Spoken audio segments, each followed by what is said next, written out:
Vegetative reproduction के आज हम बात करने वाले हैं वेजिटेटिव रिप्रोडक्शन। सो वेजिटेटिव रिप्रोडक्शन होता क्या है? वेजिटेटिव रिप्रोडक्शन एक प्रकार का एसेक्सुअल रिप्रोडक्शन होता है जिसमें किसी भी बॉडी पार्ट से न्यू ऑर्गेनिज्म डेवलप हो जाती है। तो हम कह सकते हैं कि new offspring produce from any part of the body. This is called vegetative reproduction. Vegetative reproduction में ना तो किसी तरह का गैमीट्स का फ्यूजन होता है और ना ही उनका फर्टिलाइजेशन होता है। तो वेजिटेटिव रिप्रोडक्शन में ना तो फ्यूजन की प्रोसेस होगी और ना ही फर्टिलाइजेशन की होगी। इसमें सिर्फ और सिर्फ एक ही पेरेंट सहायक होता है इसके लिए, जिससे न्यू ऑफस्प्रिंग डेवलप की जा सकती है। ओके। उसके बाद बात आती है वेजिटेटिव रिप्रोडक्शन के टाइप्स की। तो वेजिटेटिव रिप्रोडक्शन कई सारे तरीकों से होता है, कई डिफरेंट मेथड्स हैं, कई डिफरेंट वेज हैं जिनके द्वारा वेजिटेटिव रिप्रोडक्शन होता है। इनमें सबसे पहला वेजिटेटिव प्रोपेगेशन है। वेजिटेटिव प्रोपेगेशन की अगर हम बात करते हैं तो वेजिटेटिव प्रोपेगेशन में by adventitious root, by stems, by adventitious leaves, है ना। These are the types of the vegetative propagation. इसके अलावा अगर हम बात करते हैं टाइप्स की तो कटिंग है, ग्राफ्टिंग है, लेयरिंग है, टिश्यू कल्चर है। तो ये सब क्या है? ये सब वेजिटेटिव रिप्रोडक्शन के टाइप्स है जिनके द्वारा वेजिटेटिव रिप्रोडक्शन किया जाता है। वेजिटेटिव प्रोपेगेशन एक प्रकार का एसेक्सुअल रिप्रोडक्शन होता है, या अगर हम कहें तो वेजिटेटिव प्रोपेगेशन एक वेजिटेटिव रिप्रोडक्शन का ही एक टाइप है जिसमें प्लांट्स के डिफरेंट पार्ट, जैसे अगर हम बात करें एडवेंटिशियस रूट की, स्टेम्स की, लीव्स की, तो इनके द्वारा वेजिटेटिव प्रोपेगेशन होता है। वेजिटेटिव प्रोपेगेशन में न्यू ऑफस्प्रिंग डेवलप होती है एडवेंटिशियस रूट से, स्टेम से या एडवेंटिशियस लीफ से। इसके अलावा अगर हम बात करते हैं वेजिटेटिव प्रोपेगेशन की, तो वेजिटेटिव प्रोपेगेशन दो प्रकार से हो सकता है। नेचुरल तरीके से हो सकता है और आर्टिफिशियल तरीके से हो सकता है। नेचुरल वेजिटेटिव प्रोपेगेशन की अगर हम बात करते हैं तो natural vegetative propagation adventitious root, stems, adventitious leaves के द्वारा होता है, जबकि cutting, grafting, layering, tissue culture, ये सब क्या है? ये सब आर्टिफिशियल प्रोपेगेशन के अंतर्गत आते हैं। तो हम कह सकते हैं कि वेजिटेटिव प्रोपेगेशन दो तरीके का होता है, natural vegetative propagation and artificial propagation. तो एक रूट नहीं है ना, it is not real root. ये प्लांट्स की किसी भी पार्ट से एराइज हो जाती हैं, है ना। ये इसलिए हम इन्हें क्या कहते हैं? एडवेंटिशियस रूट कहते हैं। ये वेजिटेटिव रिप्रोडक्शन में महत्वपूर्ण या इम्पोर्टेंट रोल प्ले करती हैं। ये क्या होती है? ये प्लांट से डिटैच हो जाती हैं, अलग हो जाती हैं, और अलग होने के बाद एक नए प्लांट की या न्यू ऑफस्प्रिंग की फॉर्मेशन करती हैं। तो हम कह सकते हैं कि एडवेंटिशियस जो रूट होती हैं वो वेजिटेटिव रिप्रोडक्शन में अपना रोल प्ले करती हैं। और अगर हम एग्जाम्पल की बात करते हैं तो एग्जाम्पल में स्वीट पोटैटो, डहेलिया, ये इसके एग्जाम्पल।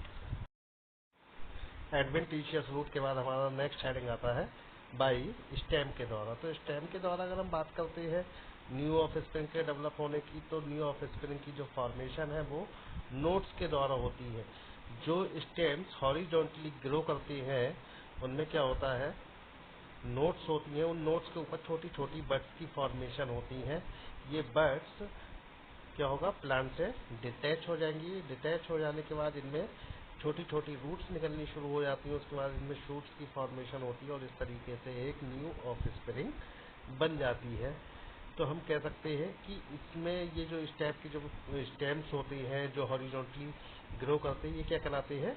रनर्स कहलाते हैं। क्यों? क्योंकि ये भूमि पे ग्रो करते हैं, इसलिए हम इन्हें रनर्स कहते हैं। और ये वेजिटेटिव रिप्रोडक्शन में एक इकोनॉमिकली रोल प्ले, ये इम्पोर्टेंट रोल प्ले करते हैं। बाई स्टेम के बाद नेक्स्ट हेडिंग आता है हमारा बाई एडवेंटिशियस लीफ। तो जिस तरीके से नोड्स के ऊपर बड्स की फॉर्मेशन होती है, यहाँ पर क्या होता है? जो लीव्स की मार्जिन्स होती हैं, जो किनारे होते हैं, वहाँ पर छोटी छोटी बड्स की फॉर्मेशन हो जाती है, जिसे हम एडवेंटिशियस लीफ भी कहते हैं। ये एडवेंटिशियस लीव्स प्लांट से डिटैच हो जाएंगी। डिटैच हो जाने के बाद न्यू प्लांट्स की या न्यू ऑफस्प्रिंग की फॉर्मेशन करती है। अगर हम एग्जाम्पल की बात करें एडवेंटिशियस लीफ के द्वारा वेजिटेटिव रिप्रोडक्शन की, तो एग्जाम्पल इसके सबसे अच्छे हैं बिग्नोनिया और ब्रायोफिलम। बिग्नोनिया और ब्रायोफिलम में एडवेंटिशियस लीफ के द्वारा वेजिटेटिव रिप्रोडक्शन देखने को मिलता है।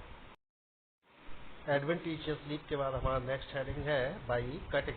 तो बाई कटिंग में क्या होता है कि हम एक कोई भी वेजिटेटिव पार्ट ले लेते हैं, एक ऐसा वेजिटेटिव पार्ट जिसमें अपने आप को जो उसका मिसिंग पार्ट है उसे वो फिर से रीजनरेट कर सके। अगर उसमें ये क्षमता नहीं है तो ऐसा पार्ट हमारे किसी काम का नहीं होता कटिंग में।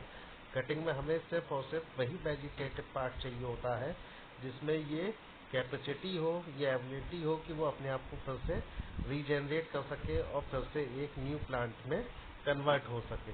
तो कटिंग में हम क्या करते हैं, ऐसे ही एक पार्ट को लेते हैं जिसमें रीजनरेशन की क्षमता पाई जाती है, वो अपने मिसिंग पार्ट्स को पूरा कर लेता है और इस तरीके से वो फिर से एक न्यू प्लांट में कन्वर्ट हो जाता है।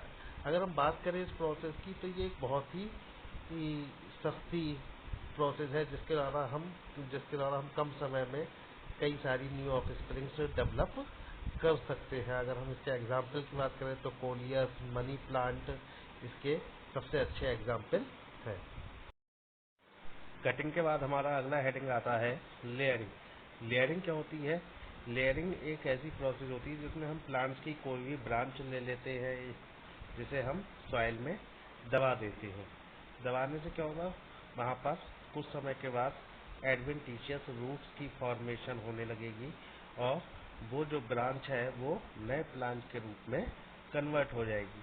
तो इस प्रोसेस को हम कहते हैं लेयरिंग। अगर हम वास्तव में बात करें तो लेयरिंग नेचुरली रूप से भी पाई जाती है जिसके द्वारा न्यू ऑफस्प्रिंग या न्यू प्लांट्स डेवलप होते हैं। इसमें हम जिस ब्रांच को दबा देते हैं मिट्टी के नीचे उसे हम क्या कहते हैं, लेयर। इसलिए इस प्रोसेस का नाम रखा गया है लेयरिंग। लेयरिंग के अगर हम एग्जाम्पल्स की बात करें तो लेयरिंग में डेंड्रॉन, उसके अलावा आपका हनीसकेल, ये कुछ ऐसे प्लांट्स हैं जिनमें लेयरिंग के द्वारा न्यू प्लांट्स ग्रो कराए जाते हैं। लेयरिंग के बाद हम बात करते हैं ग्राफ्टिंग की। तो ग्राफ्टिंग भी क्या है, एक वेजिटेटिव रिप्रोडक्शन का टाइप ही है जिसमें क्या होता है किसी भी प्लांट का एक पार्ट जो है दूसरे प्लांट में जोड़ दिया जाता है। तो अगर हम बात करें कि अपर पार्ट की, तो जो अपर पार्ट होगा किसी भी प्लांट का जो हम जोड़ेंगे उसे हम क्या कहेंगे, शियोन। वो शियोन जो है वो दूसरे रूटेड प्लांट्स के पार्ट पर जोड़ दिया जाता है और इस तरीके से एक नया प्लांट की फॉर्मेशन हो जाती है। इसमें ग्राफ्टिंग की अगर हम बात करते हैं तो ग्राफ्टिंग ज़्यादातर रोजेज वगैरह में बहुत देखने को मिलती है हमें। इसके अलावा जो फ्रूट ट्रीज है, अगर हम बात करें पीचेस की तो पीचेस में देखने को बहुत मिलती है। तो इनमें क्या है, बहुत आसानी से ग्राफ्टिंग के द्वारा नई नई किस्में तैयार की जा सकती हैं। तो ये एक प्रकार का वेजिटेटिव रिप्रोडक्शन ही होता है। ग्राफ्टिंग के बाद हमारा नेक्स्ट हेडिंग हैगा टिश्यू कल्चर। तो टिश्यू कल्चर जैसे कि नाम से ही है, टिश्यू को कल्चर करना। इसमें जो टिश्यूज होते हैं वो किसी भी प्लांट से लिए जाते हैं। जिस प्लांट से लिए जाते हैं उसे हम क्या कहते हैं, दिस इज पेरेंट प्लांट। तो उन पेरेंट प्लांट से टिश्यूज को लिया जाता है और उन्हें एक आर्टिफिशियल मीडियम में ग्रो कराया जाता है और ग्रो कराने के बाद उनसे न्यू ऑफस्प्रिंग्स डेवलप की जाती है। ये जो आर्टिफिशियल मीडियम है ये अगार वगैरह और कुछ अन्य केमिकल्स वगैरह यूज़ किए जाते हैं जिसके द्वारा इसके कई सारे स्टेप्स होते हैं जिसमें ये टिश्यू कल्चर की प्रोसेस पूरी होती है और न्यू ऑफस्प्रिंग डेवलप होती है। टिश्यू कल्चर की अगर हम बात करते हैं तो टिश्यू कल्चर का सबसे बड़ा डिसएडवांटेज क्या है कि ये बहुत ही लंबी प्रोसेस होती है और इस काफ़ी कॉस्टली भी होती है। इसलिए ज़्यादातर हम इसका यूज़ करने से बचते हैं। तो टिश्यू कल्चर जो है वो क्या है, टिश्यू कल्चर भी एक प्रकार का वेजिटेटिव रिप्रोडक्शन है और सीधे सीधे हम कह सकते हैं कि दिस इज आर्टिफिशियल प्रोपेगेशन। क्योंकि ये नेचुरली नहीं हो रहा, ये ह्यूमंस के द्वारा किया जा रहा है, इन्फ्लुएंस्ड है ह्यूमंस के द्वारा। तो हम कह सकते हैं ये आर्टिफिशियल प्रोपेगेशन का एक एग्जाम्पल है टिश्यू कल्चर। टिश्यू कल्चर के अगर हम एग्जांपल्स की बात करें कि किन किन प्लांट्स में किया जा सकता है, तो पाइन है, डेट है, बनाना है, रबर ट्रीज है, इनमें टिश्यू कल्चर यूज़ किया जाता है।